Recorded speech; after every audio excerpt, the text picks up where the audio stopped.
закончились. Сегодня нельзя допустить превращения этого зала в братское имя.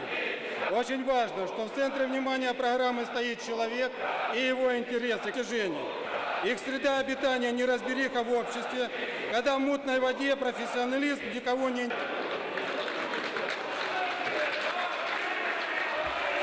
Слава Україні! Ну що, народи України? Ти бачиш, що витворяють ті негідники з партії регіонів і комуністи? Конституції України. Не рахується ця влада абсолютно з законами України. Ця влада не рахується з тим, як живе український народ, який відбувся по всій Україні «Вставай, Україно!» і пройшов в 3 містах – у Вінниці, в Ужгороді, у Львові, і буде продовжуватися в інших областях України, щоб ми однозначно саме на цьому тижні розпочали саме на цьому тижні. Прошу відключити. На цьому тижні ми маємо...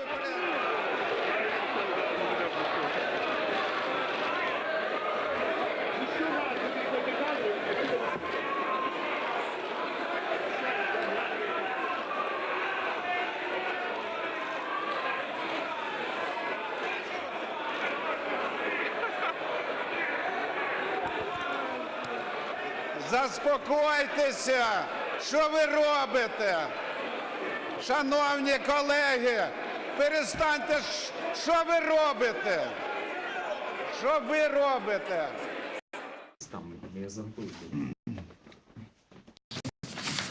Hi, we need to have the... So I'm tabled as presenting the Russian point of view, so I'm going to try and do that. We'll start with Vladimir Putin. You can take a number of things from this. The first is that Crimea is now part of Russia. This is a fact. It's not going to change. It's happened. There is no going back. The second is the Russians are pretty happy. Okay?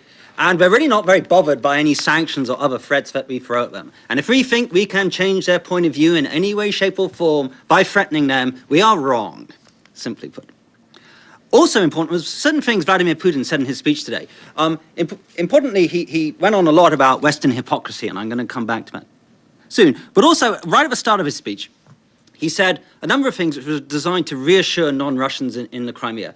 For instance, to say that the Russian government would take steps to rehabilitate legally the Crimean Tatars deported in the Second World War, and also that Crimea would have 3 state languages, Russian, Tatar, and Ukraine. Because Putin is a clever guy, actually, and he understands that changes like this worry people and they need reassurance. The problem with the current Ukrainian government, it has not been able to reassure certain segments of its population that it is acting in their interests, and that is what has led to the secession of Crimea. And the solution to the problem, therefore, lies in the hands of the Ukrainian government to reassure people, not in threatening Moscow. And to understand this, we need to go back to 21st of February, when President Yanukovych reached an agreement with opposition leaders and the EU for a peaceful and legal transfer of power. Had the opposition abided by that agreement, Crimea would not have seceded. The Russians backed that agreement, everybody backed that agreement, but then the opposition seized power by force, and there was no legal transfer of power. Well, there was a violent coup. And because of this, there is no reason why anybody who supported the previous government should support the new government. If you're on the next slide, here, I can, come on. Okay, in the last presidential election in Ukraine, you can see down here, 78% of people of Crimea voted for Yanukovych. In Donbass, 90% voted for Yanukovych.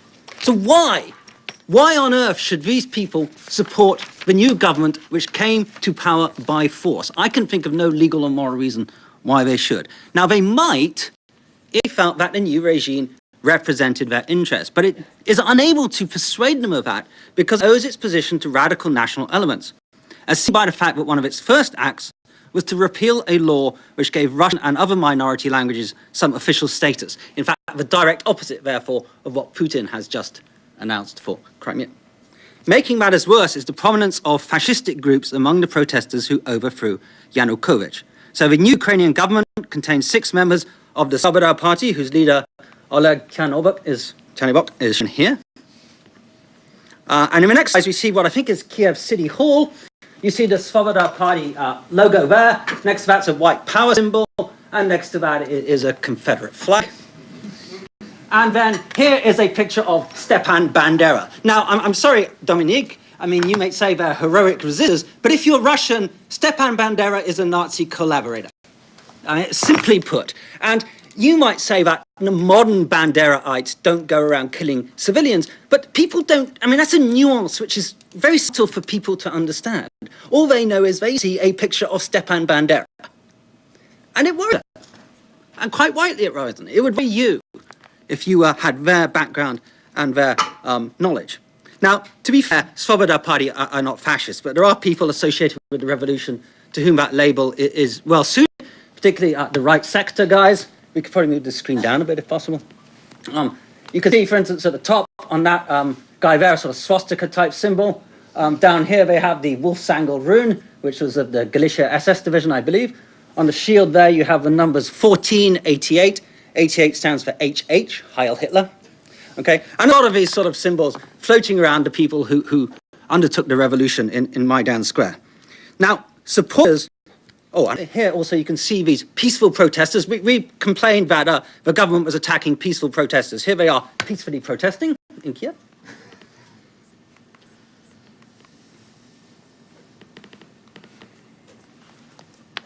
Supporters of the revolution rightly point out that these people were a small minority of those who demonstrated against Yanukovych, and most Democrats were liberal and moderate. Now, I agree with this. That's completely true, but I think it's besides the point.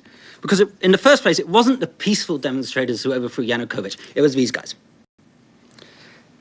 Therefore, while it's inaccurate to claim that what took place was a fascist coup, it's a claim which isn't entirely divorced from reality and which can be easily believed. Okay? And what matters here is not reality, but perception. And the prominence of the far right in the events in Kiev and its continued presence in the post-revolutionary political scene taints the new government and undermines its legitimacy, making it very difficult for people to accept it. Now, there is a tendency to view this legitimacy problem as a product of Russian propaganda, but it is a propaganda which has some basis in truth. Unless something is done to tackle that truth, the problem will remain.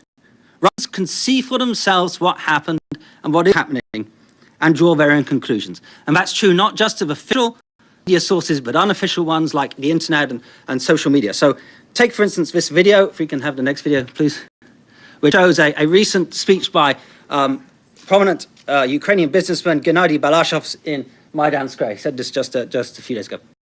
And I'll translate for those of you who speak Russian. Потому что эти люди не заслуживают, они на чужой территории находятся, на нашей украинской территории. Крым это, Харьков, Днепропетровск, Донецк, это все наша территория. И если там находится российский гражданин с георгиевской ленточкой и орет, срывает наш флаг, ему надо стрелять в голову, потому что это враг.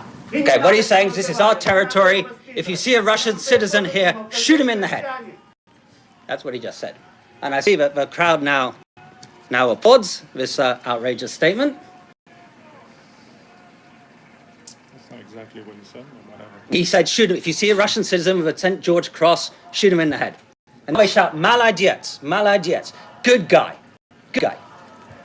Okay, if we can turn it off now. You get the scene. Now, you can just say, this is one guy ranting. You know, what does it matter? Well, what matters is that 250,000 people have seen this on YouTube. Okay? And they draw their conclusions about the revolutionary events in Kiev from that. Okay? And they decide they don't like it. So if you're in Crimea, you're a Russian speaker, and you voted for Yanukovych, and you see all the goons of right sector and the pictures of Stepan Bandera, and you listen to Balashov saying, if you see a Russian, shoot him in the head. It's surprising that you decide you don't want anything to do with this revolution. You would decide that you didn't want anything to do with the revolution if you were in that case. And it's not surprising that those people have decided they want none of it and they want to rejoin Russia. So we have to face the fact that the people of Crimea have decided this. Now, in the narrative of Western media, the people of Crimea are mere puppets of Vladimir Putin, who is orchestrating their every move.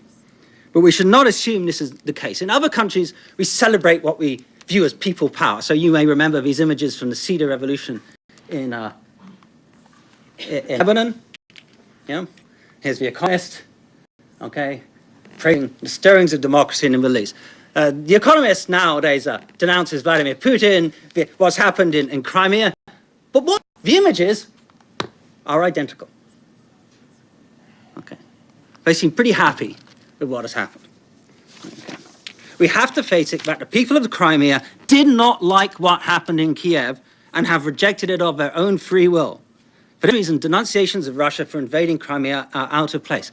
Now, as anyone who knows me will know, I am as vociferous an opponent of military intervention overseas as you are likely to find. And I therefore find it really hard to stomach listening to people like William Hague and John Kerry, who supported the invasion of Iraq, denouncing Russia for breaking international law. This is what Anglo-American intervention in Iraq looked like.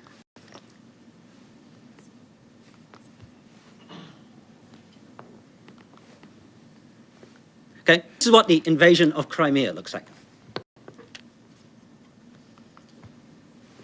Okay, as far as obnoxious breaches of international law go, I have to say it's pretty far down modest compared with the things that the West has done. Now, you might say that the fact that Western leaders are hypocrites is neither here nor there. We should condemn them and condemn the Russians. The problem with this is that hypocrisy does matter.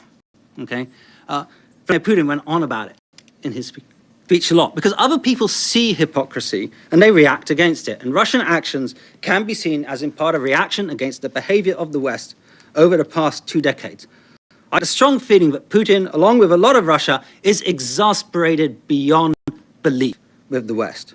NATO enlargement, the bombing of Yugoslavia, missile defense plans, the bombing of Libya, West support for Georgia in its war against Russia, and so on, has convinced Russia that we are out to get it, come what may. When EU leaders, having brokered an agreement with Yanukovych in February, turned a blind eye when the opposition reneged on it, they confirmed in Russian eyes that Europe was not acting in good faith. The West is also seen as colluding with the far right in Ukraine, and with some reason. So take, for instance, this report I got from the Daily Telegraph about a communique the EU was drafting, which was to contain a denunciation of the presence of paramilitary forces in Ukraine, obviously having in mind the self-defense forces in Crimea. So if you see at the bottom, the draft communique said, quick steps should also be taken towards the dissolution of any paramilitary structures. However, according to the Telegraph reporter, diplomats tell me that demand for quick steps towards the dissolution of any paramilitary structures could be dropped, because it would also apply to Kiev groups, particularly the far-right nationalist groups who are the backbone of the new government. Now, I think that, it's just one report, but it gives you an idea of how we work. And if you're sitting in Moscow and you look at this, this kind of thing just confirms your view of Western duplicity. Russians can read the Western press and see the torrent of anti-Russian bile which has poured forth in recent years and which reached a crescendo during the Olympic Games. And they've not unreasonably reached the conclusion that there is nothing they can do to please us. And as a result, it's not worth bothering trying any more, particularly when vital interests are at stake. And Crimea, they see as a vital interest. To many, if not most Russians, Crimea is not foreign territory. Crimea is Russia. They will not give it up. We can kick Russia out of a G8. We can deny a few official visas. Whatever. This is all a price Russia is willing to pay. And in fact, such activities will merely increase Russian suspicions and hostility about us. The solution to this problem lies in the government in Kiev taking steps to reassure those who are suspicious of it that they are legitimate and respect their interests. If they can do that, then we can have peace. Thank you. Okay, I'll be very brief. I mean, on the state languages thing, the equivalent to what has happened in Ukraine, in Canada, would be if a government for which the voters in Quebec had voted overwhelmingly was overthrown by people primarily from the West who immediately declared English to be the sole state language. That's basically the equivalent. Okay, Quebec would be out of here in a shot. Okay, but that is what has happened. Okay, fundamentally, and the repeal of the law on minority languages was probably the worst and stupidest thing the new government in Ukraine could have done. It was almost an act almost designed to send the wrong message to people who didn't like what had happened. Okay, and those kind of things have consequences. Okay, and if they want to reassure people, they've got to backtrack on that. They really do. Okay, that's why I say that the solution to these problems lies in their hands. Okay, on the the far right. You know, we have a far right everywhere. That's not really the point I'm trying to make. I'm trying to make a point about perceptions, okay? And the way people view this government and are suspicious of it. And the fact that nobody in the Ukrainian government has ever publicly disassociated itself from it, and they have pictures of Stepan Bandera up in the city hall, you know, something's got to be done about that, right? I mean, and again, the solution to that doesn't lie in pressuring Moscow. The solution to it lies in Kiev.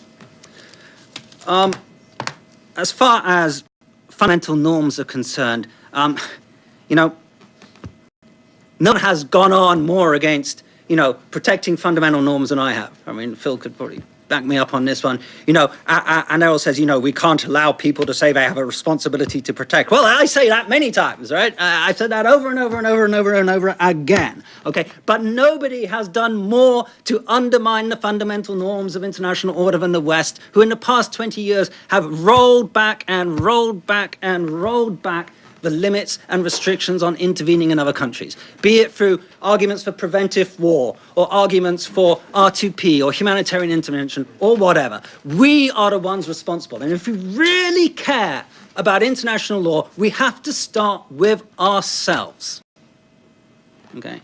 Fundamentally, that's where we have to start. And when it comes to what are really obnoxious and vile violations of international law, from my point of view, dropping thousands of tons of bombs on people, invading their country with thousands of tanks, killing tens of thousands of people, leaving chaos and anarchy behind you, anarchy which continues in Iraq with Al-Qaeda in control of Fallujah, that is an obnoxious and vile violation of international law, a truly criminal act. So two wrongs make a right. Okay, no, I didn't say that. Okay, but I'm saying that we have to start with ourselves because our violations are far, far, far, far worse. And there is simply no way that the Russians or anybody else will listen to us because they know that. Secondly, please identify yourself. Thirdly, ask a question. Do not give a speech.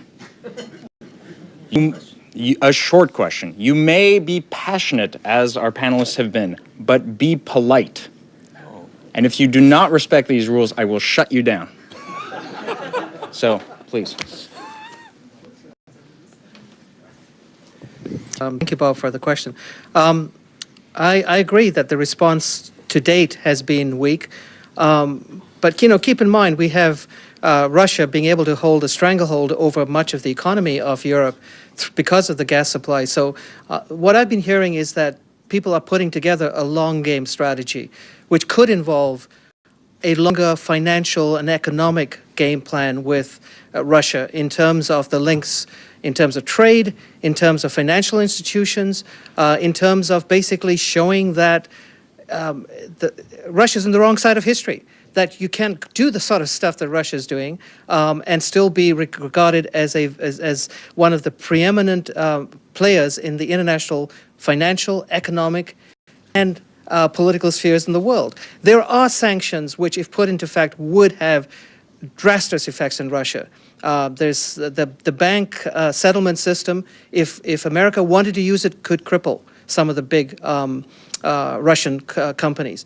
But they can't use it immediately. They have to let time pass, because if this is a long game, it has to be done in a way which doesn't provoke Russia to doing stuff which can actually lead to more conflicts, such as, for example, cutting off the gas completely for Ukraine and Germany in particular, which would be devastating for the whole world. So people have to play a very slow, long game to make sure that ultimately this type of behavior is not acceptable under international law, and to do other more specific things. For example, if international countries refuse to accept that Crimea does have the normal type of air transportation systems, it could isolate Crimea in that regard too. So there are ways in which playing the long game, you could force Russia to accept its responsibility without triggering a response which could immediately be counterproductive. Going to my new colleague, John Packer's question. Absolutely, I think someone said there's never a crisis that Harper doesn't try to take advantage of, such as going for photo ops in Kiev and not knowing what he's going to do there. And so one of the things that we could do is precisely what you said, John. I mean, and again, my colleague here raised the Middle East. Same thing in the Middle East, and even in China, where we talk a good shop about what we hold as our flag, which is peace, order, and good government, and have the ability to try and develop systems in other countries which desperately need them, as in the Middle East, as in Ukraine. But we've cut the funding. I've helped to create the first independent human rights center in China, but the funding was killed the moment Harper came to power. So, I mean, that's the sort of issues that we're facing with this particular government, is that they play for the short game, they play for electoral advantage, etc. And that's the problem that country faces. Whereas I'm hoping, despite the weakness, Bob, of the EU and America, they're putting together a long game, which is absolutely necessary to make sure that there is repercussions for this type of behavior, which undermines the fundamental framework of international peace and security that the world has since 1945. Western politicians don't know how to spell long game. It's true. What is the future of Ukraine? I wouldn't like to speculate too much. I think it's going to be very, very difficult, regardless. The country is very short of money. It has a very weak economy, and it's politically fractured. I think a lot may depend on whether elections can be held which are free and fair and which are able to give legitimacy to whoever wins. These elections could serve to do that, or they could serve to divide people even further. I'm sort of going around with horrible nightmare scenarios you could have in the first round of a presidential election, where the first two people are Tyanibok and I think Dubko is called the ex-mayor of Kharkov. And when you have a runoff between those two, and like, what the hell do you do that? I mean, it's awful. Not very good for a long, long time, I think. Was it smart for Canada to rain the Olympics? Yes, I'm not in favor of boycotting Olympic Games and the boycotts of Israel and boycotts of this and boycotts of that. I don't believe in them. I didn't believe in boycotting the Moscow Olympics in 1980 and so on and so forth. I think you separate these matters. On the whole, I think it is a good principle in international politics not to link issues, because then you find you cannot actually resolve the issue you want to resolve. So you link the Iranian nuclear program to Iranian human rights. That way you will never solve the Iranian nuclear program issue. Okay, so linkage of this is a bad principle. As far as withdrawing from good governance programs is concerned, I really don't know enough about them to be able to comment on that. Are we in 1938 redux? No, when Putin is not Hitler. There's not going to be World War III. This is alarmist nonsense. As far as what you're saying, though, Bob, about us encouraging people with yeah, there is a lot of that. And what we do is we give just enough support to ensure that conflicts goes on, but not enough that our guys win. So in Syria, we back the rebels enough to ensure they don't lose, but not enough to ensure they don't win, thereby making sure that the civil war goes on and on and on and on and on. Okay, and hundreds of thousands of people killed. Okay, and this is what we do over and over and over again. Okay, I think it's not good. I am often labeled an isolationist, but that's simply because I believe that, generally speaking, our meddling makes things worse rather than better. And unless we have a truly vital interest at stake, it's not worth getting involved. And we don't understand these places. Their problems often have internal causes, not external causes. I think that's true in Ukraine. This is essentially a problem which has internal Ukrainian causes. It's not fundamentally based on Russian meddling. And because of that, its solutions have to be internally Ukrainian too. And there's not a lot we can do by intervening and threatening and blackmailing and all the rest of it. Generally speaking, that will make things worse. Oh, as far as long game strategy is concerned, this one baffles me. I mean, there is no long game in Crimea. It's part of Russia. That's not going to change, ever. Okay? It's finished. It's done. Okay? And why do we want to cripple Russia in the long term? I'm a firm believer that if you want good human rights and development and so on, then what you need is economic progress. Okay? And that means you need to help nations to progress, not to be crippling them and undermining them at every stage and making them weaker and making them paranoid of you. Anyone who studies Russian history must know there's a strong paranoid streak in Russian political culture. Okay? Why feed it, for God's sake? Why weaken this country? This country is digging itself out of 70 years of communism and the catastrophe of the 1990s. And I've been there since 1982, and it is getting better. I mean, it's way better than it was. So why put it back down again? This is the stupidest thing we could do. So we should cripple Ukraine so that we don't cripple Russia? I mean, Well, we know, but crippling Russia doesn't help Ukraine. So why? well, you know, it doesn't help Ukraine. Russia just annexed Crimea. That's objectively crippling Ukraine. You would concede that. And Russia has made the repeated call that it reserves for itself the right to intervene in eastern Ukraine to restore order if the security of its Russian citizens and compatriots, which is an elastic term that includes everybody who speaks Russian, are deemed at risk. So the question on the future of Ukraine, I could try to talk what may happen in May at the presidential elections or in 6 months, but I'm worried about what's going to happen this week or the next, because there is a real threat of intervention. I mean, here we're talking, we have internal issues, internal problems to deal with in Ukraine, obviously. But the violence that we've witnessed in Donetsk and Luhansk, the burning of books, that's not internal.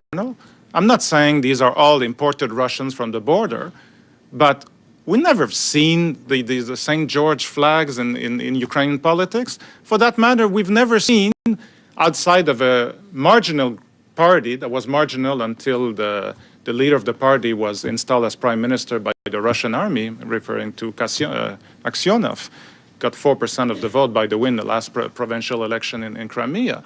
We've never seen ethnic Russians organized politically in Ukraine. That was the party of regions, not the party of Russians. And now we're seeing these clashes by, young toughs who de facto act like those that they are allegedly fighting against, meaning the fascists, right, the extremists. They go and beat up people, they burn books, and they storm buildings. Well, the far right have stormed a lot of buildings, so they're doing exactly the same thing.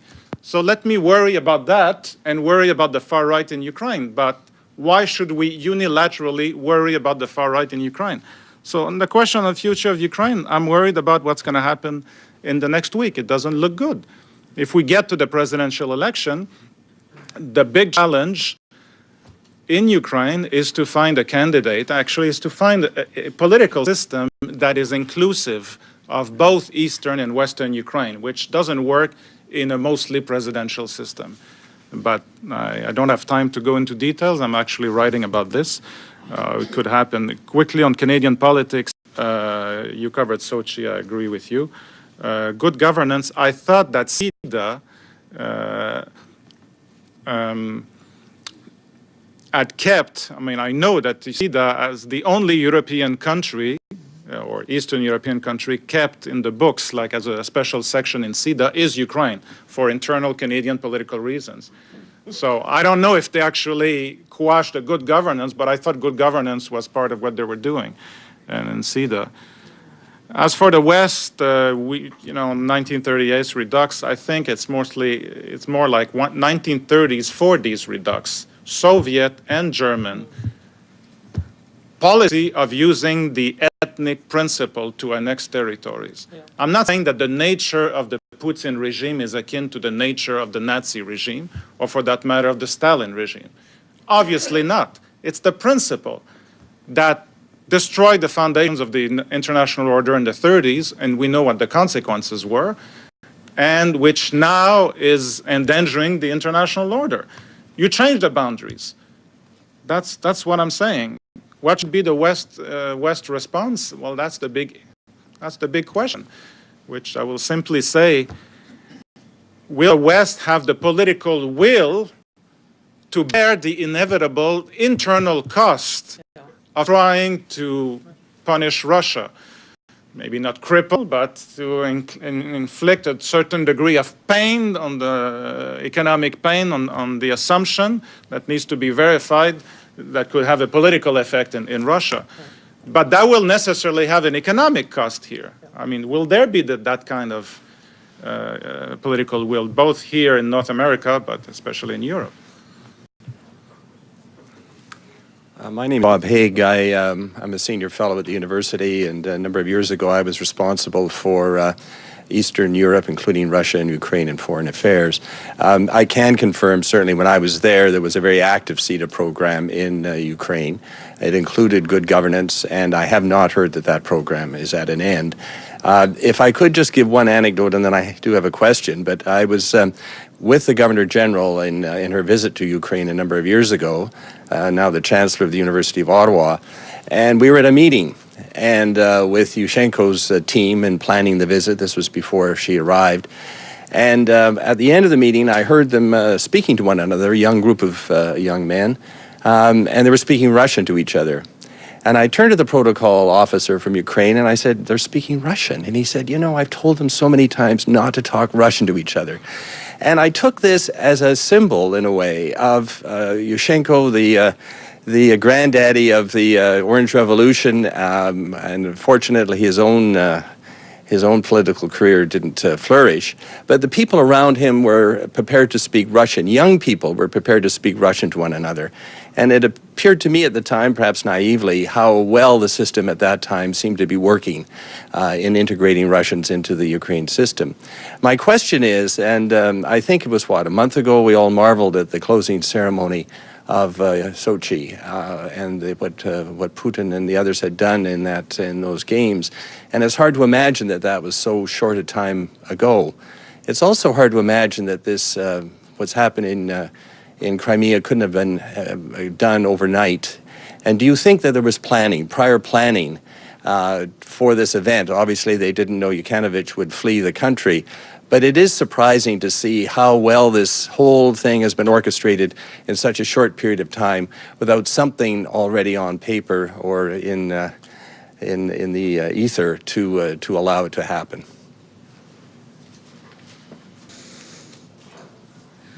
Just on the first question, there is evidence that when the association agreement was being negotiated, Putin was already saying that if they went ahead with it, there would be consequences, including partitioning. So, and that was before Sochi. So that gives an indication something was being planned, even during Sochi, because it happened very quickly. One of the things which intrigues international lawyers, a colleague of mine who's an international lawyer in the room too, which I'm trying to figure out, the fact that suddenly all those soldiers with no insignia suddenly turned up and were told not. And Putin to this day says they weren't Russian soldiers, even though they're carrying, standard Russian army Kalashnikovs and sporting trucks with Russian plates. It happened so fast that there had to be a lot of planning in that, okay? So that gives me an indication that perhaps things were being planned during the Sochi event.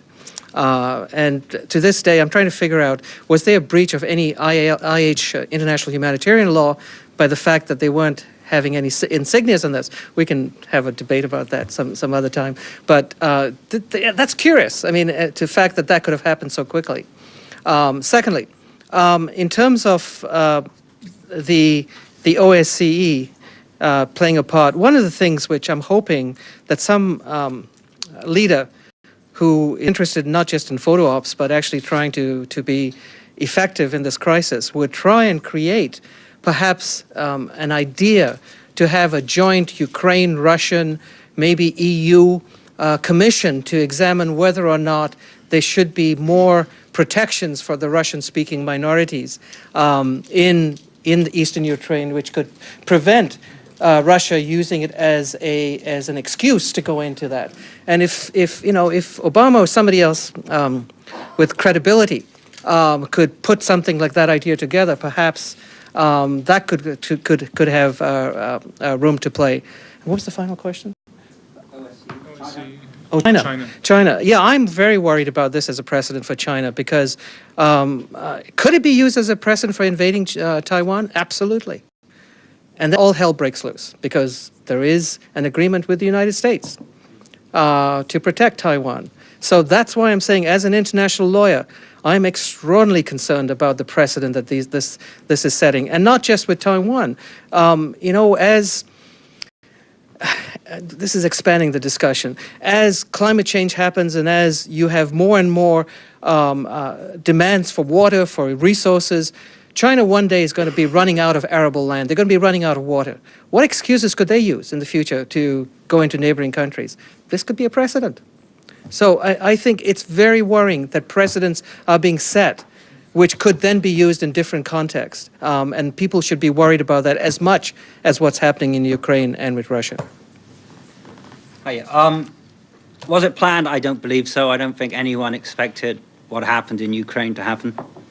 And even at the last moment, on the evening of February 20th, or perhaps on the 21st, Putin phoned Yanukovych and told him to sign the agreement with the opposition. In effect, Putin threw Yanukovych overboard. He was quite prepared. He didn't like the guy anyway. Yanukovych is often described as pro-Russian. The Russians did not see him that way. Okay? Because Yanukovych made it very clear again and again and again, he wanted an agreement with the EU.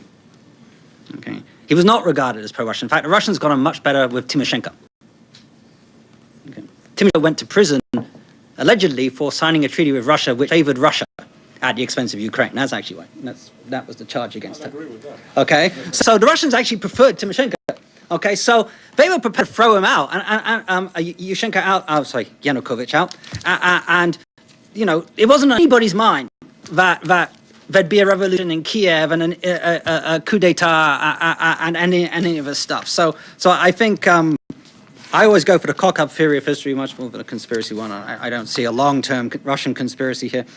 As for China, well, I'd say big states will do what big states will do, regardless of precedent. If you read the academic literature on credibility and stuff like that, it comes out very clearly that states, when it comes to things which really matter to them, don't pay much attention to what other states have done in the past. What they pay attention to is, does this matter to me now? And are you able to do anything about it? Right? That's what they actually, that's how they make their judgment. So it's like, have you stood up to me in the past? It's no, this really matters to me and there's shit all you can do about it, so I'm going to do it. Excuse my language, I'm on TV. But so if it comes to some dispute in the South China Sea, China is not going to base its decisions on how we behaved over Crimea. That is simply not going to factor into it, except maybe they'll use it as some rhetoric to publicly justify what they're doing. But it won't actually change their minds about whether to do it or not. Okay. So I think you can over-exaggerate those things. As far as the OSCE is concerned, I really, again, I will plead ignorance on this one and not comment.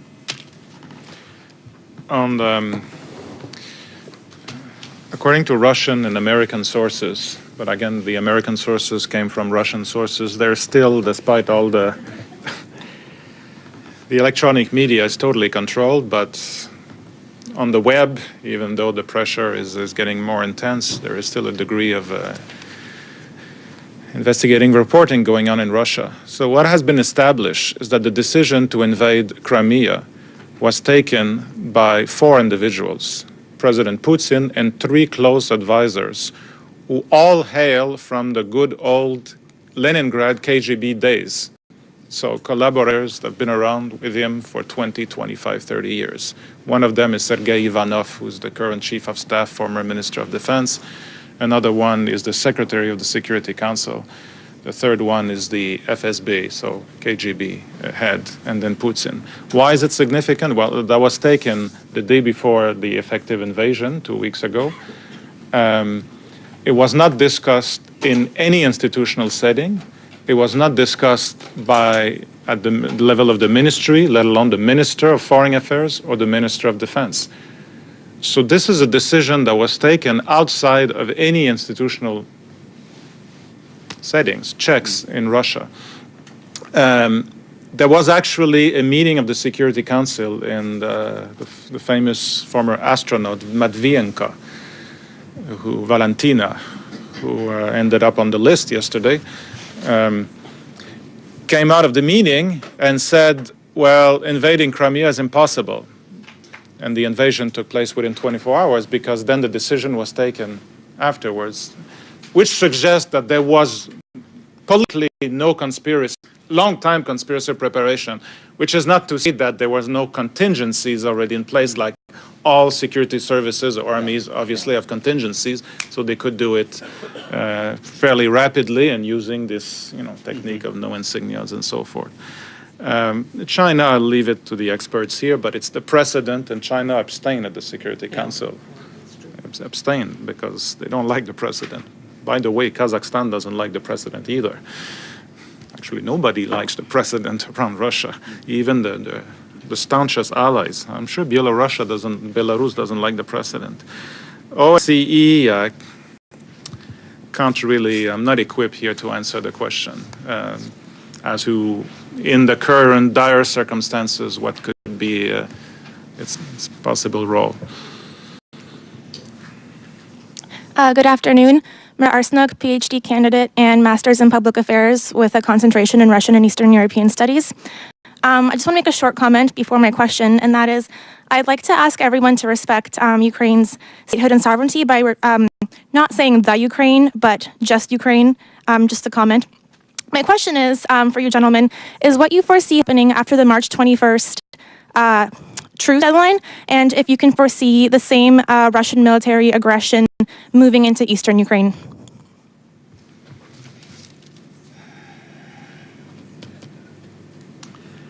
So far, the discussion here has been very much like the media discussion.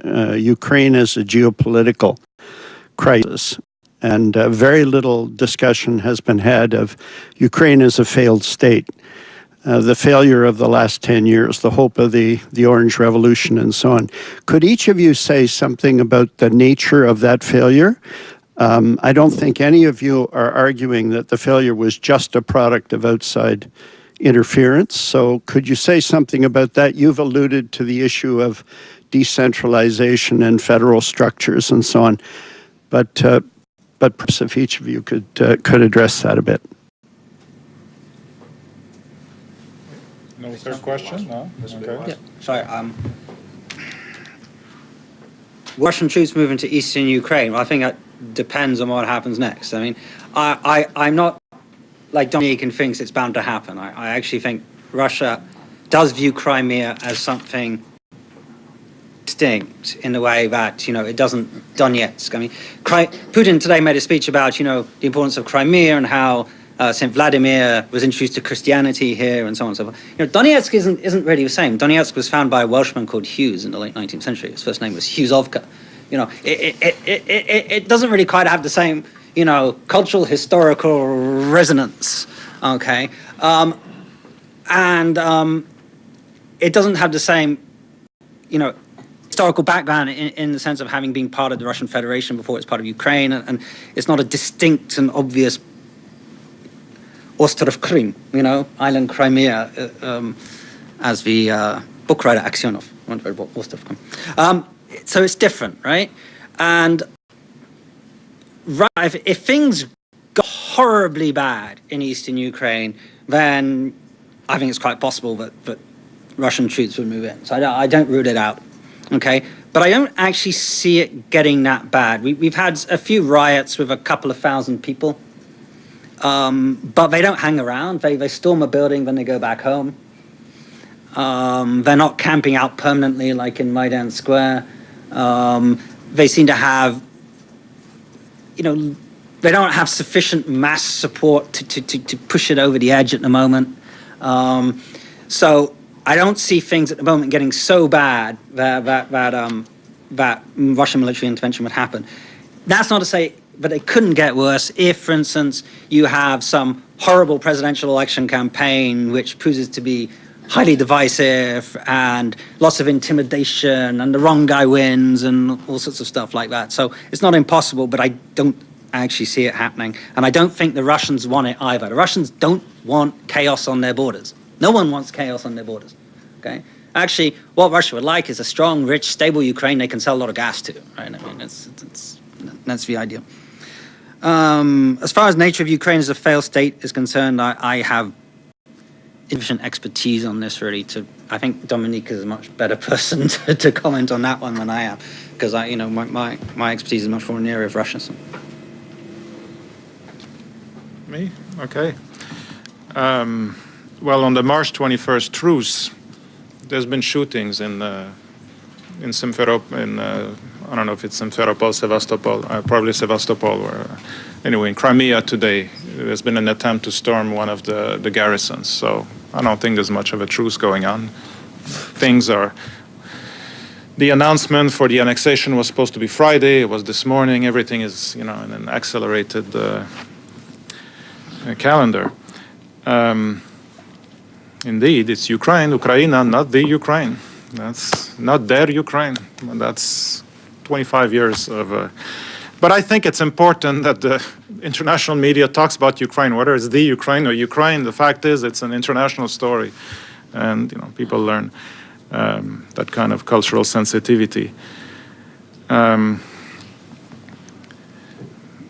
Crimea, obviously, a great deal in how Russians represent their history. There's no question about that. Going back to the 19th century, Sevastopol and the Crimean War, World War II, the defense of the city and the Black Sea Fleet, no question about it. Donetsk, maybe not, but Donetsk, eastern Ukraine is actually the first site of industrialization in Imperial Russia, and in the 1930s.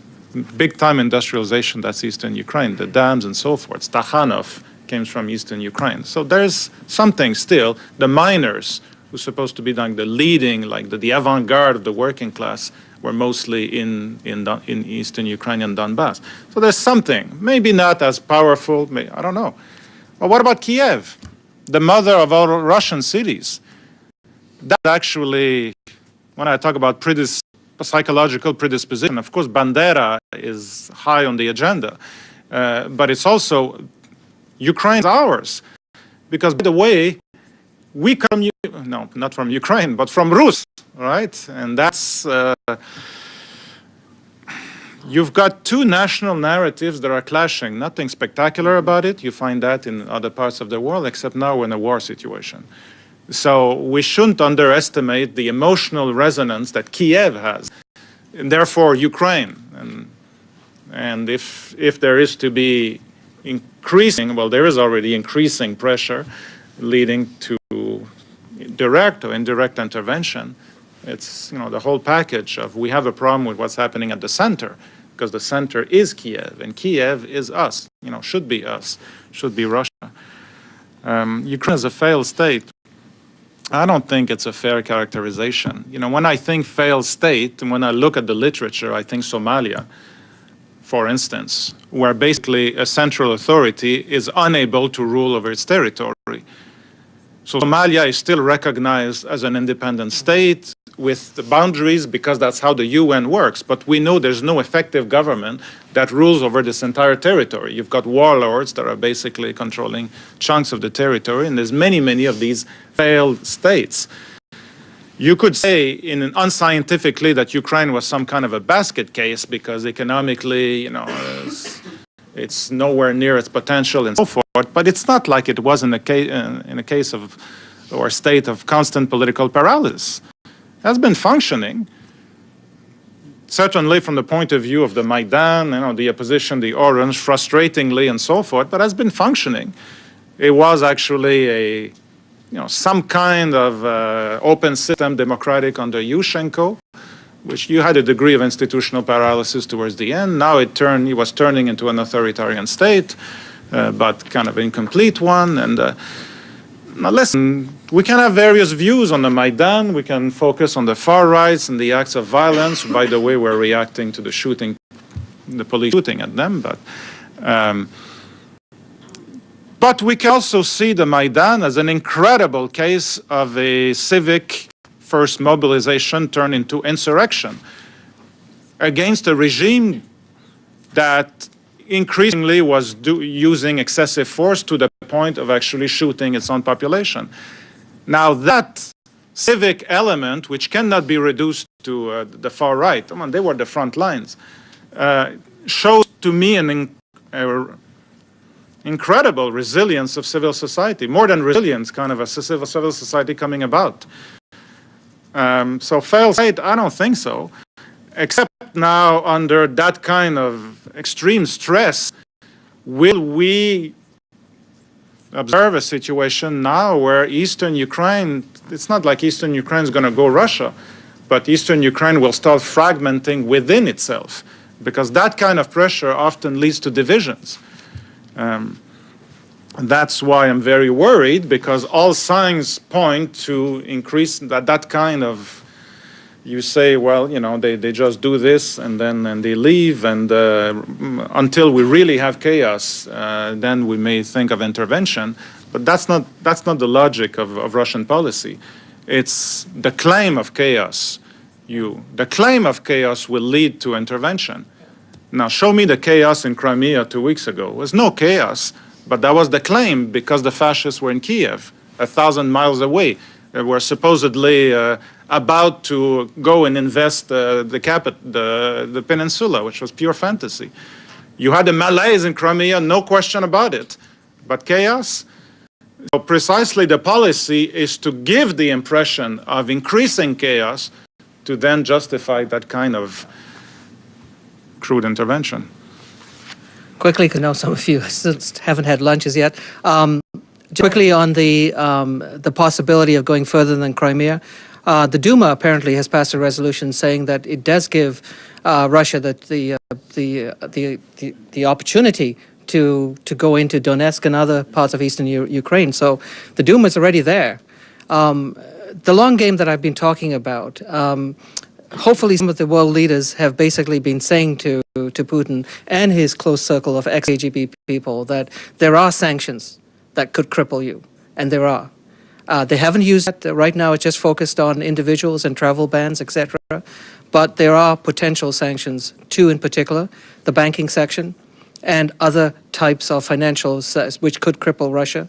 And hopefully that is starting to be addressed by Obama and others. Secondly, in terms of the failed, no, I don't think Ukraine is a failed state. I think it's what is called a kleptocracy, which is essentially run by people who are basically using the state as a piggy bank for their own purposes. But guess where they got that model from? Next door. And so the question then becomes, if you don't have a system to get rid of the kleptocracy and create a truly democratic system, etc., will Russia allow that? Because it has implications for its own system, which, to address one of your earlier points, absolutely everyone wants Russia to be the most successful economy in the world, etc., but not at all costs in terms of imposing its view of both democracy and economics on neighboring countries too. So let's leave it at that. J'aimerais remercier les professeurs. I would like to thank the speakers for having participated in this panel that was really fascinating and which I found very extraordinary. Thank you very much. I would also like to thank the University of Ottawa and the International Center for holding this event. Thank you.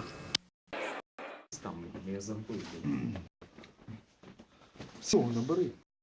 Мишко. Скажи Сереге, хай не обіцяє. Приходить. Він їде точно? Да. О, і Плавський тут.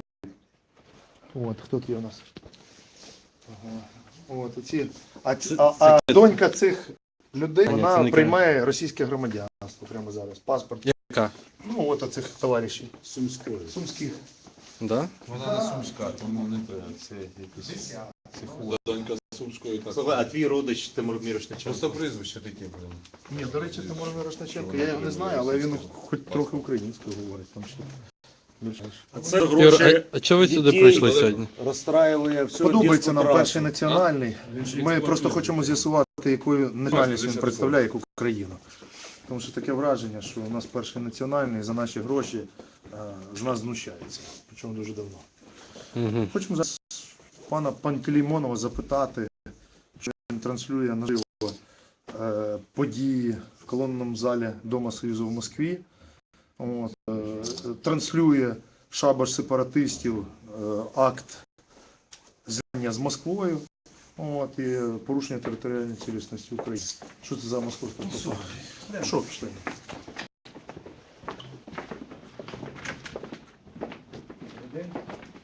Що, ми заходимо всі чи ні?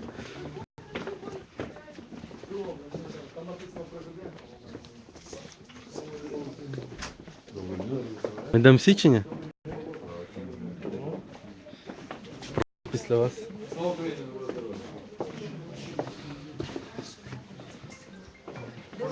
Ні, дякую. Ми хотіли дізнатися, у нас перший національний якої країни? Вже давно вже повіли. Ні, а що це?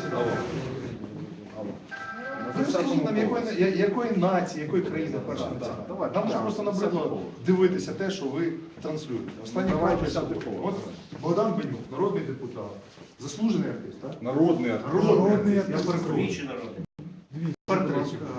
Він, пане Богдан, ну от мені Бенюк уже дзвонить, розумієте? Якщо мені Бенюк дзвонить, я вже не можу сказати на себе. Абсолютно. Кажіть, пане. Якщо у вас трансляція йде абсолютно з країн, так би мовити, з іншим компотом, що нам зараз потрібно, ми розуміємо, що ви дотримуєтесь зовсім іншої політики, яка існує зараз, в даний момент. Скажіть, будь ласка, про що саме ви говорите? Трансляційного зала Дома Союзу.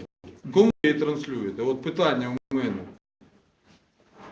Східної України, кому ви її транслюєте? Зрадникам, манкуртам, янучарам, кому? Я національно, що наші глядачі мають право знати. Що знати? Яке право? По-друге, що саме мають право? Скажу вашому операторам. По-друге, якщо ви бачили, як саме нас все показує, вона ж не був, там Путін, наприклад, на весь екран. От, і вся повністю, да, його там виступ повністю. Важливо, абсолютно наша з Константином, з сепаратистами, які порушують конституційний лад, назвав тільки Путін. Виступ Путіна в колонному залі Дома Союзу, їм держава, яка сьогодні окуповує Україну. Слухайте, насправді, що у вас організовано, ми знаємо. Українці бачили впродовж усю революції. У мене одне запитання. От я заступник голови комітету з питань свободи слова та інформації. Ми чомусь не розглядаємо, я не знаю, чому ми не розглядаємо, питання зміни керівництва першого національного. Ми вже розглянули. Сьогодні категорично крапля переплачує терпіння. Де ваш заступник? У нас вже немає. В даний момент. Ваш заступник. Де ви взяли? А скільки у вас всі заступники? Їх зберіть, будь ласка, сюди і хай прийдуть. Закінчується вже роки. Вже робочі. Значить їх нема вже? Ну все, тоді значить ви вже сьогоднішнього дня не працюєте. Кожний день формується. Ні, так мене може... Пишіть заяву, я вам не буду писати. Чому я не буду писати? Що не буде писати? Пиши заяву. Не буду писати. Голову, пиши заяву. Що ти будеш? Він був під час революції, він ж був уже, так? Так. Так це, виходить, той, який брехав людям, розказував, і зараз не хоче писати заяву. 14 лютого, це якраз під антитерористична організація. Все. Я тобі кажу, пиши заяву. Якраз якщо 14 лютого призначили, це якраз тоді, коли почалося... Він був заступником Бенкендорфа. Заяву пиши. Бігом. Народного депутата. Давай, Іди сюди. Сідай крісло. Сідай крісло. Руки прибери. Сідай крісло, я тобі сказав. Бігом сядь крісло. А пиши давай. Що ти клоун? Ти будеш за мої гроші. У моїй країні керувати. Руки прибери. Руки прибери.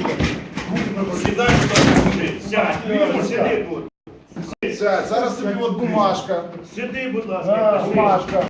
Пиши ручка. Я тобі сказав. Швидко пиши. Давай. На, пиши. Бігом пиши. Ти будеш брехати на Пиши, бо я тобі зараз дам. недоторканість забрати. Бігом пиши. Ти москальський не потрібен. Бігом пиши. Приходи Москви. Пиши швидко заяви. Я тобі ще не сказав. Ти москалюга, пиши. Я москаль, я мешканець Києва і українець. О, ти українець? Гівнюк ти, а не українець, сука, блін. Ти агітував за Москву. Ти брехав. Ти брехав. Ти весь час брехав українцям. Ти будеш далі на блокшину вішати за наші гроші. Пиши бігом, я тобі сказав. Зараз перенесемось до Генеральної прокуратури, там Ігор Мирошниченко дає відповіді щодо вчорашніх подій в НТКУ. Завтра ви прийдете, будете ставити на коліна наших редакторів. Що це? Скажіть, будь ласка. Шановні журналісти, якщо ви хочете мене почути, я вас дуже прошу. Давайте я дам відповіді на питання, і я готовий відповідати за всі питання. По-перше, я не тримаюся депутатської недоторканності. І я готовий, аби прокуратура чи будь-які інші органи, які мають розслідувати цю справу, розслідували цей інцидент. Я ще раз запевняю вас, що я жодним чином нікого не бив. Силою всаджено було в крісло чоловіка на прізвище Пантелеймонов, який керував упродовж 4 років Першим національним каналом, який був рупором брехні упродовж Майдану, який продовжував брехати і вести інформаційну війну в той час, коли гинули українці. Учора загинув перший український солдат. В цей час Перший національний продовжував транслювати концерти в Москві і радість москвичів з приводу повалення конституційного ладу і порушення територіальної цілісності України. Я вважаю, що в умовах війни інформаційний простір – це найпотужніший ресурс, коли воюють проти українців і знищують нашу країну. Я 22 числа, по-перше, є регулятор. Нашу страну в общественности мировой сейчас просто поиздевались. Регулятор, никакой не народный депутат. Регулятор, який керує. Какой регулятор? Вы извинитесь перед всей страной сейчас. Друзі, і засудіть насилля. Слухайте, якщо ви хочете почути мій коментар, я хочу сказати те, що я вважаю за потрібне. Ви хочете, аби я сказав... Засудження насилля, розумієте? Насилля ніякого не було. Насилля є сьогодні.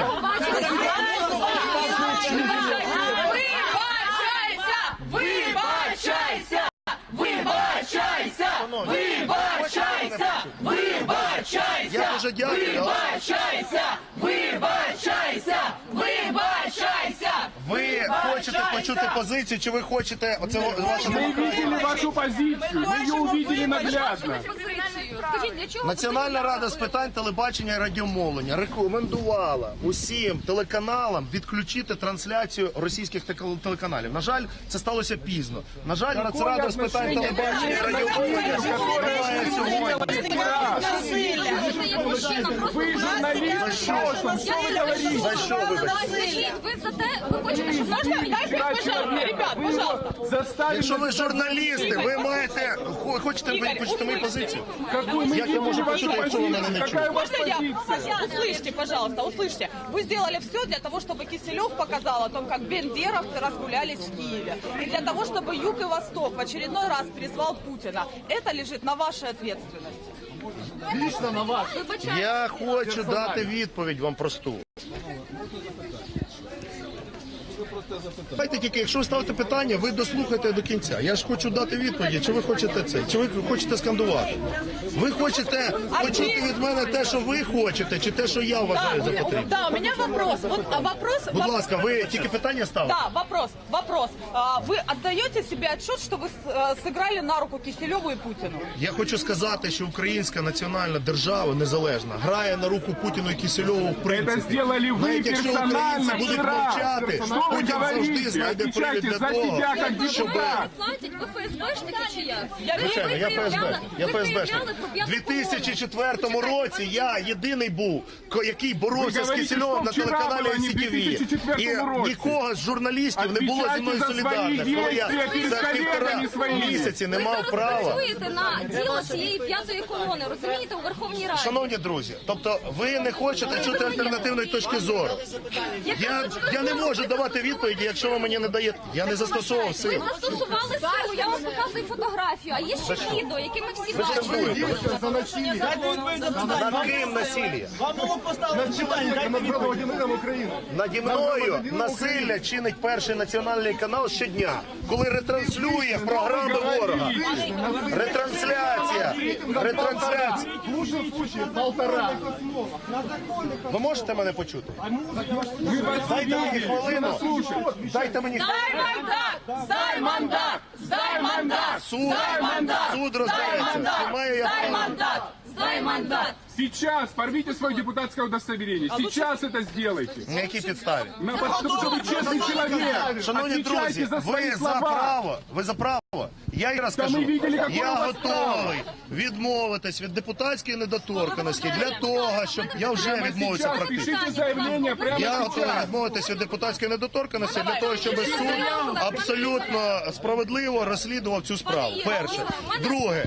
В умовах окупації інформаційної війни. Нічим, абсолютно. Чим ви відрізняєтеся від тих? На превеликий жаль, я не можу дати жодного коментаря, бо ви мене перебиваєте.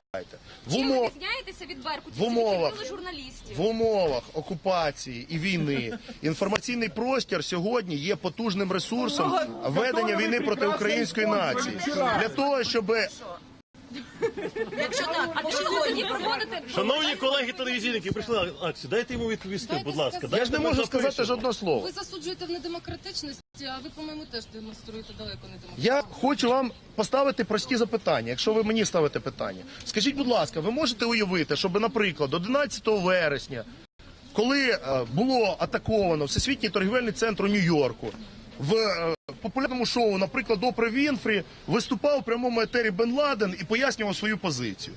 Чи можете ви уявити собі, коли гітлерська Німеччина, яка напала на Польщу, мала ефір у Польщі на радіо, і Гітлер пояснював свою позицію. Але на превеликий жаль, чомусь в умовах окупації і війни, в тому числі інформаційної, у нас Перший національний продовжував бути рупором московської пропаганди. І державний зрадник Аксьонов мовив з українських телеканалів про те, що він має позицію стосовно розриву української країни.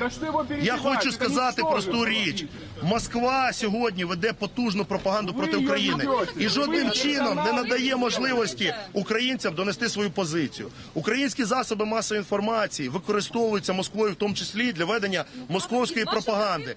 Перший національний сьогодні, на жаль, продовжує бути рупором Москви так само, як він був упродовж 4 місяців. І немає жодної можливості звільнити держслужбовців на кшталт Пантелеймонова, тому що закони України передбачають, що ця людина йде на лікарняний, ця людина йде в відпустку, відмовляється писати заяву.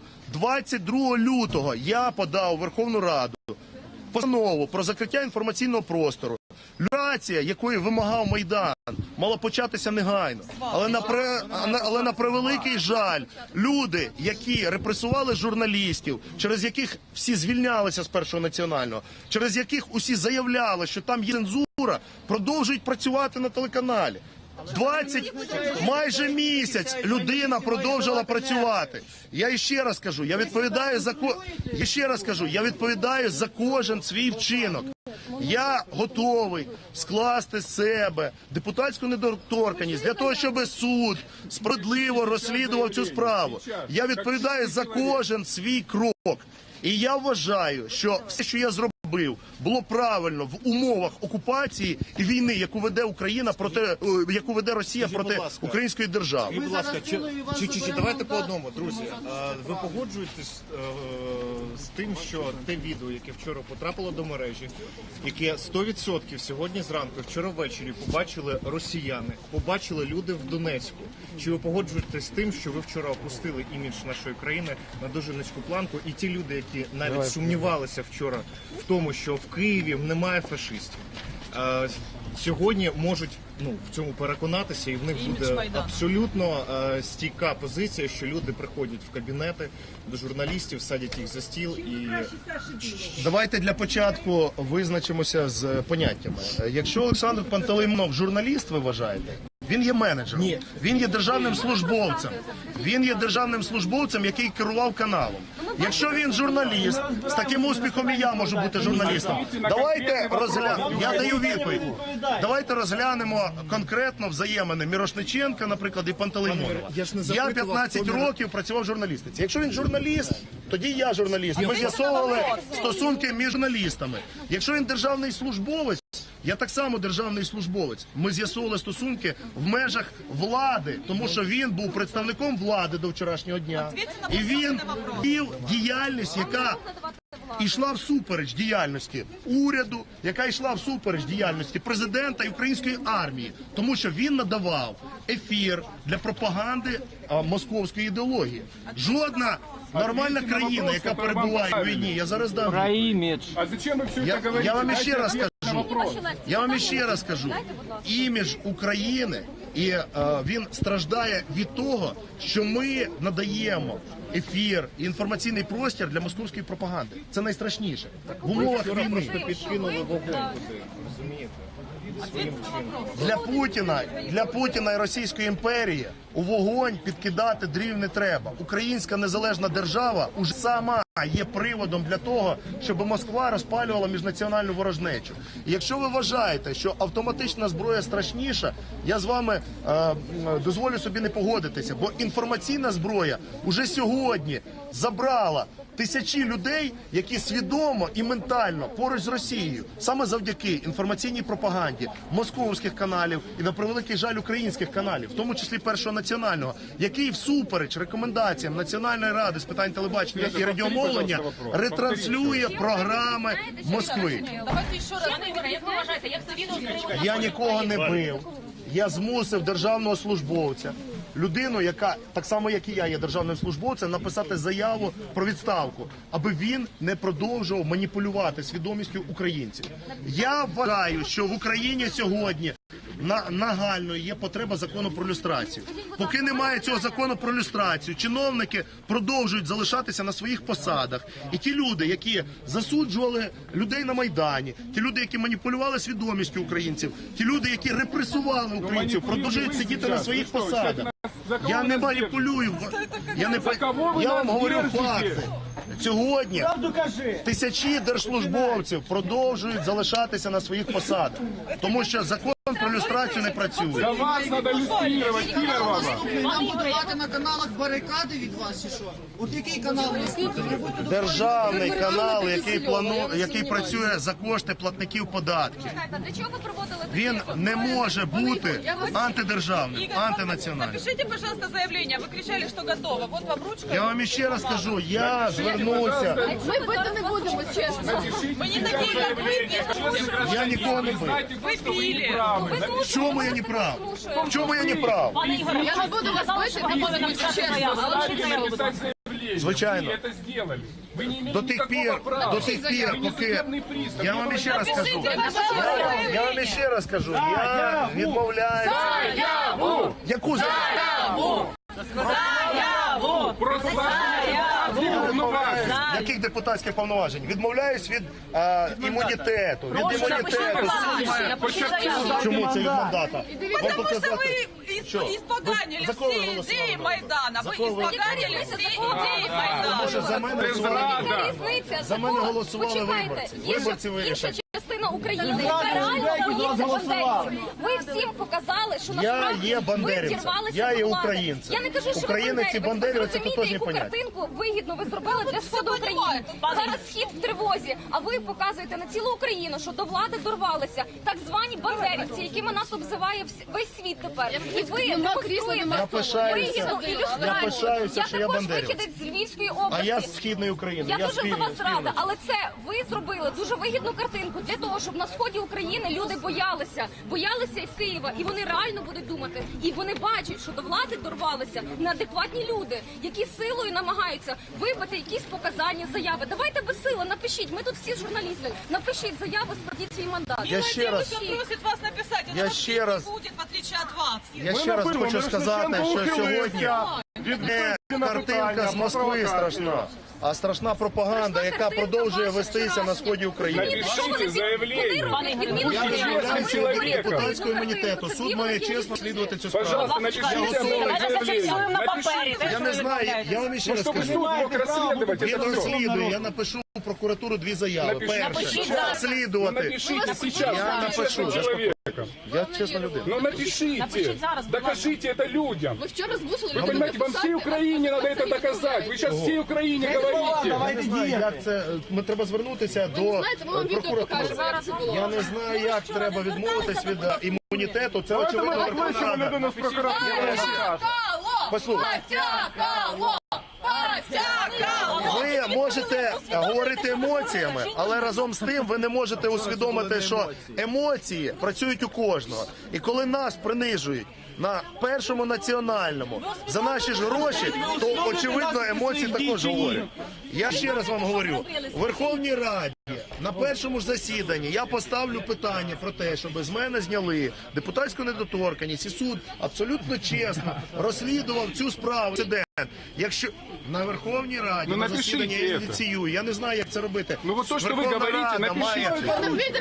Верховна Рада має... Напишите это, ну пожалуйста. Мы же вас просим. Вас просят, смотри, журналисты со всех телеканалов. Шановні друзі, якщо є ще запитання, я готовий дати відповідь. Вы не можете это написать. Запитання ще є? відповідь на питання. Ми вас Ви на жодне питання дали відповідь. чи ви усвідомлюєте, що ви зробили? Чи ви усвідомлюєте, Я усвідомлюю, що українці своїм існуванням відповідаю. Я усвідомлюю, що українці кістка в горлі самим своїм існуванням в Москві. І що би ми не робили, чи би ви мовчали, картинка для Москви завжди буде однаковою. В Україні є бандерівці і вороги. Ніхто нікого не спрощує. Пояснюю, якщо перший національний веде потужну інформаційну війну проти українців, ви вважаєте це нормально? Чому ви не пішли? Пане Ігоре, як це відео буде сприйнято на сході та на півдні України, на вашу думку? Нормально буде сприйнято. Посмотрите, что уже творится. Посмотрите, сколько людей его ненормально понимает сейчас. Что же вы делаете? Які права людини? А права людини українця є чи немає? Людина і українець – це одне і те саме. Так скажіть, будь ласка, я вам ще раз от я ж вам поставив запитання. Ви можете собі уявити, щоб в Америці хтось займався пропагандою? Ви можете собі уявити, щоб в Америці хтось побив людину? Я не можу собі уявити, щоб в Америці маніпулювали засоби масової інформації. Так вы сейчас это делаете. Вы манипулируете. Але це маніпуляція, ви переводите питання. Зараз питання не про маніпуляцію. Чому маніпуляція? І не про перший національний. Ответьте за свои поступки. Я ще раз кажу, суд розбереться, я вам обіцяю. А чого ви На до суду не першому пішли, ж пішли в кабінет бити людину? Чого ви не Я пішли не до суду? бив людину, я зараз вам кажу, будь ласка. Ви бачили відео? Суд розбереться. Покажіть, я вас будь ласка. зараз візьму Покажіть. за- Ви беріть. Це не бійка, це не бійка.